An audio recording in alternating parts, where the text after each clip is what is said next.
Well, we've just had yet another episode of The Bad Batch. Episode 12, Juggernaut. Oh boy, was this one quite a good one.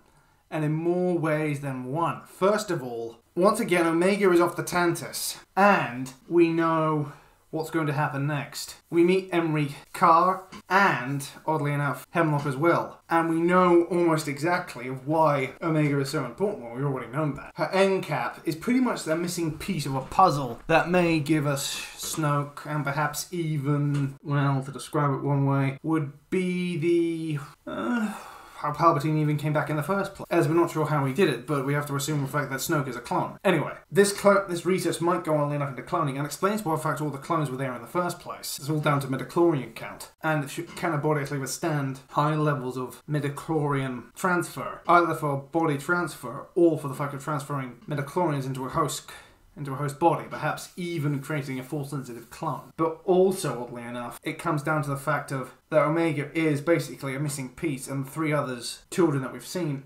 also play a role in this research. Maybe the others do as well. Finally, which is even more intriguing, is that, well, one thing for sure is that one, the Bad Batch have now lost pretty much their home. I'm not sure what the people of Pablo probably think of them. I don't blame them for everything that's happened, but at the same time, it hasn't gone well. The town has been destroyed in the middle of a celebration. The Empire is now basically, I think, just going to treat this as another facility.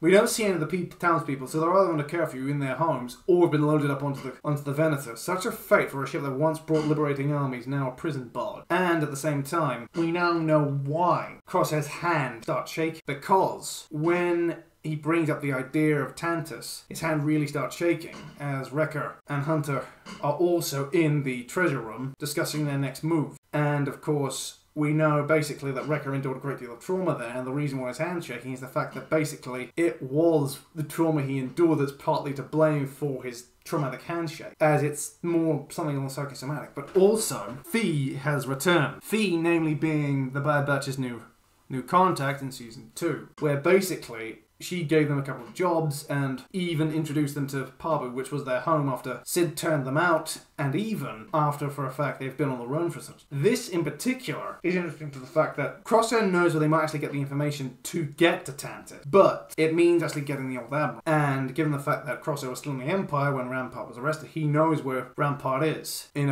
an Imperial prison / labour camp, working hard labour, and at least he has a gas mask, which I'm pretty not sure will happen, which might go away as time goes by, so at least the Empire's following basic work safety standards. Kind of their labour's dropping down dead now, can it? As for the sentence, it's unclear. Also, he's not exactly really enjoying it there. Working in hazardous environments, and just in general having to work a long, grueling shift at mind-numbing work. And also, yes, the Clown Turbo Tank was actually used in the episode. The once mighty New Republic vehicle reduced a little more than an armoured prison transport.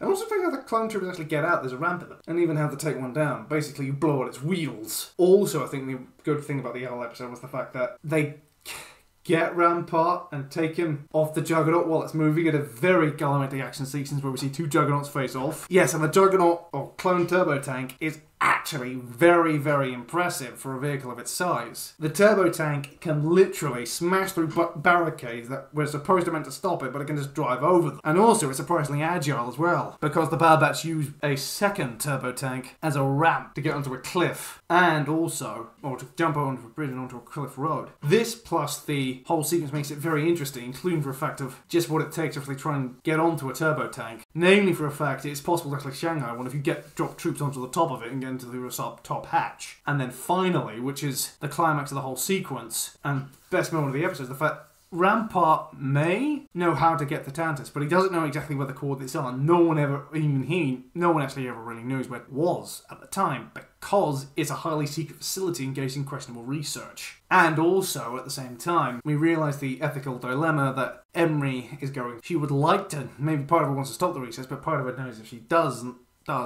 Hemlock will just find another replacement. And at the same time, there's plenty more clones of her lying around, which makes me think, who exactly was Emery clone host? I mean, we know for a fact that Tech is probably the most radically different out of all of them, given the fact that most clones, including Hunter, are all drawn from the same stock. Yeah, Wrecker is much larger, but he may also be a Fett clone. Crosshair is noticeably thinner than all of them. And at the same time, all clones, including Hunter, have black hair, but Tech's hair's brown. And there's a few other differences as well. He might be a Fett phenotype, but he might not be a Fett phenotype at all. And finally, what really sold me on the whole episode in general, I think, was the fact that Hemlock has decided to take precautions since Omega's last escape attempt. Now he's putting it into the room with all the other children, basically into boredom hell. And what's she going to do? Is she going to try and escape? Or is she going to try and figure out a means of getting out? We may not never know, but we know for a fact that the room is theoretically escaped. There are identity scans just to even get to this level. There are some sort of bar, which might actually be lethal if touched, and the double doors, which has to be overcome. We know for a fact that when our green boy tried to escape, he didn't even get through, he didn't even open the door, and he still got stunned and then locked in isolation for 2 days. Now, of course, Omega is probably a lot more resourceful, but how's she going to like jerry-rig that when she's under constant observation? Meaning, for a fact, it might take all of Rex, his clones, associates, and the Bad Batch just to even get into Tantus. And getting out might be another problem. The season says the fact this is going to be the Bad Batch's last run. I hope it isn't, but at the same time I know for a fact it's setting up a lot of things. So hopefully, in all due course, things play out well in the end. And now for a fact, it could even see the birth of the rebellion, as this could be it. This could actually be the start